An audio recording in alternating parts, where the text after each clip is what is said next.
एक भाषा जो समय से भी पुरानी है, एक ऐसी वाणी जिसे ऋषियों, राजाओं और योद्धाओं ने बोला, भारत की आध्यात्मिक और बौद्धिक धरोहर की नींव। लेकिन एक सवाल, संस्कृत जो कभी देवताओं की भाषा थी, धीरे धीरे आम जीवन से गायब क्यों हो गई? और क्या ये वापसी कर रही है?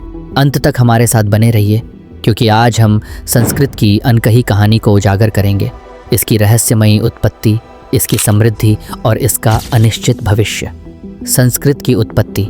कल्पना कीजिए, जब सभ्यता का उदय भी नहीं हुआ था, जब मिस्र के पिरामिड और चीन की दीवार का अस्तित्व तक नहीं था। उस समय ज्ञान को लिखा नहीं जाता था, बल्कि गाया जाता था, एक पवित्र अग्नि की तरह आगे बढ़ाया जाता था। यही संस्कृत का जन्म हुआ, एक भाषा के रूप में नहीं, बल्कि ब्रह्मांडीय तरंगों के रूप में। वेद जो 3500 वर्ष से भी अधिक पुराने हैं, केवल ग्रंथ नहीं हैं, बल्कि ध्वनि ऊर्जा के रूप में अस्तित्व में आए। और संस्कृत, ये केवल बोली नहीं जाती थी, इसे गाया जाता था, ध्यान में लिया जाता था। यह एक उच्च चेतना की भाषा थी। सोचिए, इसका मतलब है कि हमारे पूर्वज संस्कृत में रैप कर रहे थे, जब रैप का अस्तित्व भी नहीं था। लेकिन यह दिव्य भाषा आई कहाँ से? कुछ लोग कहते हैं कि संस्कृत भगवान ब्रह्मा से आई और ऋषियों को सौंप दी गई ताकि वे इसे सहेज सकें। वहीं कुछ इसे प्रोटो इंडो यूरोपीय भाषा से जोड़ते हैं, जिससे इसे लैटिन, ग्रीक और फारसी से संबंध मिलता है। लेकिन एक बात तो तय है, संस्कृत कोई साधारण भाषा नहीं है।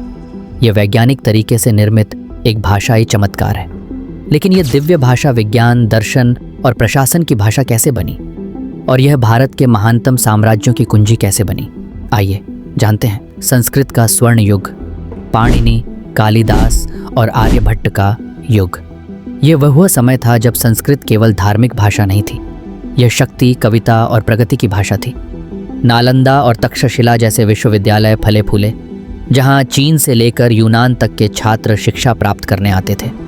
कल्पना कीजिए, जब छात्र ज्ञान प्राप्त करने के लिए हजारों मील की यात्रा करते थे, और आज हम गूगल से जवाब खोज लेते हैं। राजनीति से लेकर साहित्य तक, चिकित्सा से लेकर गणित तक, संस्कृत हर जगह थी। इसे केवल बोला नहीं जाता था, यह सभ्यता की आत्मा में समाई हुई थी। लेकिन फिर यह आम जीवन से विलुप्त क्यों हो गई?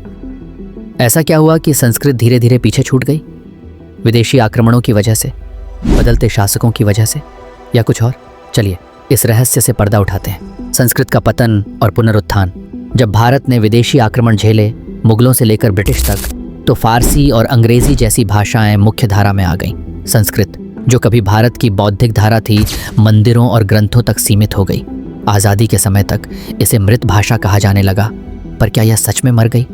मृत भाषा, ये बात उन हजारों छात्रों से कहिए जो आज भी इसे पढ़ रहे हैं, क्योंकि संस्कृत मरी नहीं है, यह पुनर्जीवित हो रही है। स्कूलों में, विश्वविद्यालयों में, यहाँ तक कि एआई और अंतरिक्ष अनुसंधान में भी। क्या आप जानते हैं कि नासा संस्कृत को सबसे सटीक कंप्यूटर प्रोग्रामिंग भाषाओं में से एक मानता है? लेकिन क्या संस्कृत कभी फिर से मुख्य धारा में आ सकती है? क्या वह दिन आएगा जब लोग चाय ऑर्डर करने के लिए संस्कृत में बोलेंगे? या फिर इसका पुनरुत्थान केवल एक सपना है? संस्कृत की कहानी केवल अतीत की नहीं है, यह भविष्य की भी है। और इसका अगला अध्याय, वह हम पर निर्भर करता है। क्या हम इस प्राचीन रत्न को खोने देंगे या इसे फिर से अपनाएंगे? जवाब हमारे हाथों में है। लेकिन संस्कृत तो सिर्फ हमारी सभ्यता की एक कहानी है। भोजन का क्या? हमारे पूर्वजों ने पाक कला की खोज कैसे की? और भविष्य में भोजन का रूप कैसा होगा? अब आपकी स्क्रीन पर जो वीडियो है उसे क्लिक करें और जानिए भोजन की रोमांचक कहानी। प्राचीन रसोई से लेकर अंतरिक्ष के भोजन तक। मिलते हैं वहाँ।